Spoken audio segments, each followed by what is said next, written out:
Good evening, everyone. Welcome back to Dobby Books. This is Denise. And today I'm just going to briefly go over with you what I finished reading, what I'm trying to finish reading, and just a couple of books that I ended up getting um, today, as a matter of fact. So let's get started. So, the book I finished reading is The Golden Compass. This was an awesome book. This is an awesome story. It's like someone coming upon Harry Potter now after the whole series has been written and all the hubbub has been going on, finding out about it today. This came out. I remember when it came out, and I remember the controversy about the movie when it came out. And I sort of stayed away back then. It was a different, seems like it was a different life back then. So I just never pursued it. But if it hadn't been for my YA class, I still would not have read it. Great story, wonderful story. And I want to mention something that, for those of you who've read this series, then you understand that Philip Pullman uses the church, specifically the Catholic Church, as a metaphor. I mean, he is using, he's personifying the Catholic Church as an institution of power and control, in a nutshell.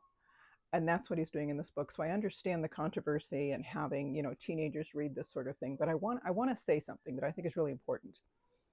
When I was growing up, and I read the book A Tree Grows in Brooklyn by Betty Smith, I for years I thought I must have read an abridged version, but I've yet to find one. I've been searching on the internet, and there doesn't seem to be any abridged version in existence, which left me kind of confused. But after we discussed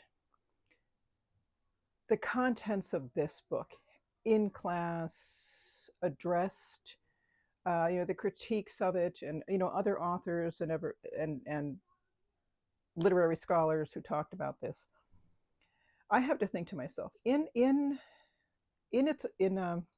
Betty Smith's novel, I read it when I was a teenager.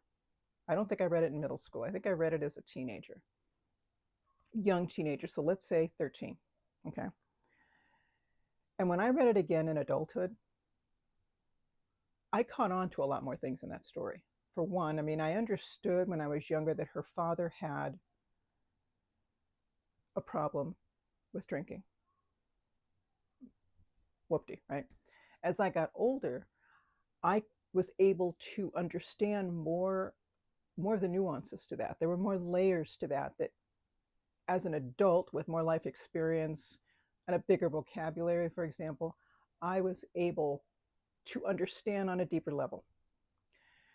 Also in the book, the aunt, who is one of the sisters of her mother, of the protagonist's mother, Francie is the protagonist, and her mother had, I think, two other sisters. Well, the one sister got married young and left that husband and married someone else. And my understanding in adulthood was that she really wasn't married to the other men she married. She just lived with them. And in turn of the century America, that would just be scandalous. But her aunt didn't give a flying rip. She was going to live her own life. I only caught as a child that her aunt had married a few times and wanted to have a baby. That was what I understood, and that she was a bit of a rebel. That's what I understood. And thirdly, her aunt, the same aunt, worked at a manufacturing plant. And maybe some of you see this differently than I do, but this is what I understood in adulthood. There is a scene in the book where Francie and her brother find one of the boxes that their aunt makes at her factory, and the children weren't allowed to go into her aunt's things, but they were curious. And what the aunt was making in that factory, from the description of it, were boxes, were like birth control kits. They had condoms in there, and I don't know what else. But these were little boxes and kits that were being made. And this is what the aunt was making. And as a kid, I don't even remember reading about that at all.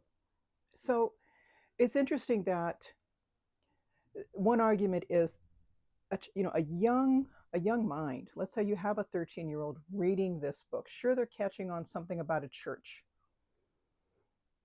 and they've got a couple of different offices and stuff, and they do stuff. But I don't think they're going to understand it on a level that we would as adults. I see it so much deeper than that. And also, in this story, every human being has what's called a daemon, Daemon. And as you read the story, you start to see this daemon is like our souls, like us. As a child is young and whatever, their demons in the story can change shape. They become different animals, and they're also the opposite sex of the human that they're a part of. So the boys have girl demons and the girls have boy demons. And once they start approaching puberty, those demons gradually decide on what permanent form they're going to take. Once that child has gone through puberty and they're on the other side of that and they're into adulthood, their demons will never again transform into different shapes like a bird or a fish or a cat or a dog or whatever. They take one stable form, which is the most reflective of that adult's personality and character. As a child, I wouldn't be seeing that. I would just see these demons are really cool things, and boy, I sure wish I had one.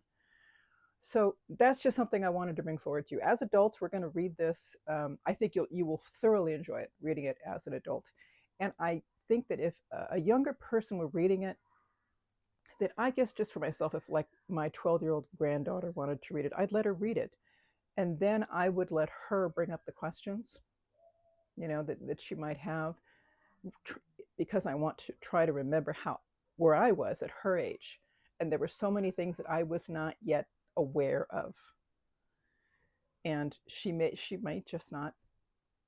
It'll probably just zip right over her head like many things did for me. So that's what I have to say about The Golden Compass by Philip Pullman. And I enjoyed this story so much that I got book 2. So this is the next book that I'm going to be reading. Let's see how much I can squeeze into my reading schedule now for the semester. But now I have to read book 2. I can't stop now. So yeah, I'm reading book 2. It's a trilogy. And guess what else I found while I was at the store? The Golden Compass, the graphic novel. This was awesome because I love to find my titles put together in different formats. So it's interesting when they're in the north, you see how those are the colors. And when they're in a different setting, it's now in full color. This is so wonderful. I'm just like, I have found a new collection to collect. Thank goodness it's only 3 books. And there is a graphic novel of the Subtle Knife. So I will be getting that as soon as I find it. Now, the next book I got is Everyone Who Is Gone Is Here: The United States, Central America, and the Making of a Crisis by Jonathan Blitzer. And the description in the back says, one of Barack Obama's summer reading list picks, a national bestseller. Everyone who makes the journey faces an impossible choice. Hundreds of thousands of people who arrive every year at the US-Mexico border travel far from their homes. For years, the majority came from El Salvador, Guatemala, and Honduras. But many more have begun their journey much farther away. Some flee persecution, others crime or hunger. They may have already been deported, but the United States remains their only hope for safety and prosperity. They will take their chances. And there's more to that, but I think this is an appropriate book, especially now in the current political climate. I wish more people would read this so they could understand why people do crazy, insane things like travel thousands of miles to a country they don't speak the language and they don't know anything about. And especially now with the ridiculous deportations that are happening and whatever, I think this is something that will help um, nurture some understanding and sympathy, which we need so much right now. The script. So I'm looking forward to this read. And this arrived today. I ordered this off eBay, The Cambridge Introduction to French Literature. And this is by Brian Nelson. Because I decided I wanted to learn one modern language. Now, I know enough Italian. I said, well, now what do I want to learn? And I chose French. I think it's because we were in Paris in 2024 in April and May, and I was surprised to find that I was able to communicate in some French.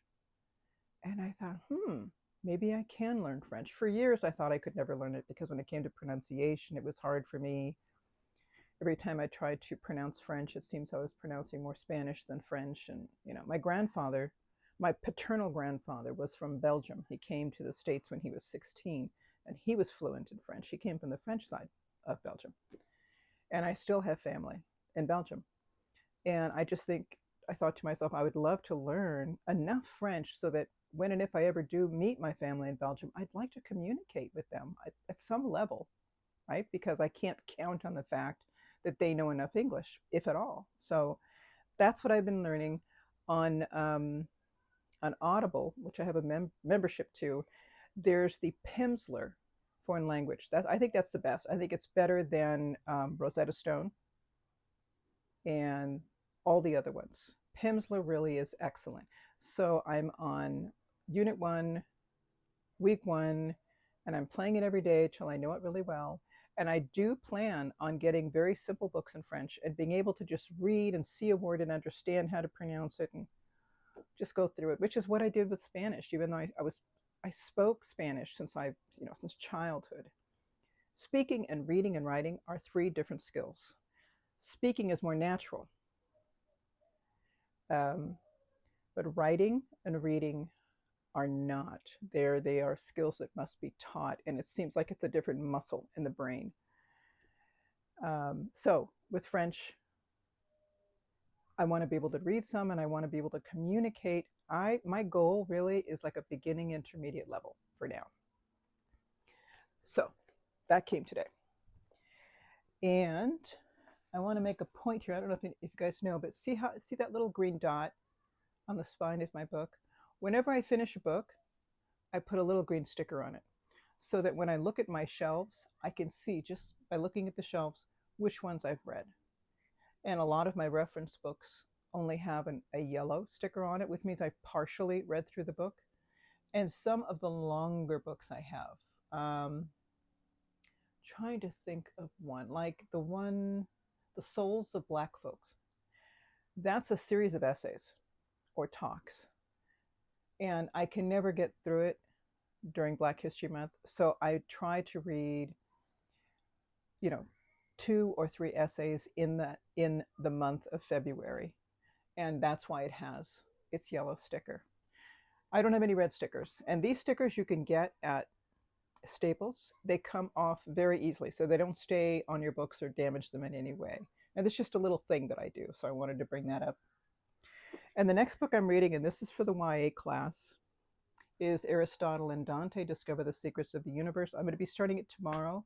I take Saturdays off from studying or anything just to give my brain some time to whatever. So I didn't start this today, but I'll be starting it tomorrow. And that is it, everyone. I can point out one more time that I'm almost done with Augustus.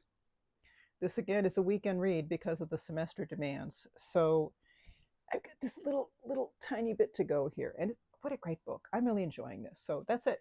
I'm working on 1, 2 books right now, and recreational ones.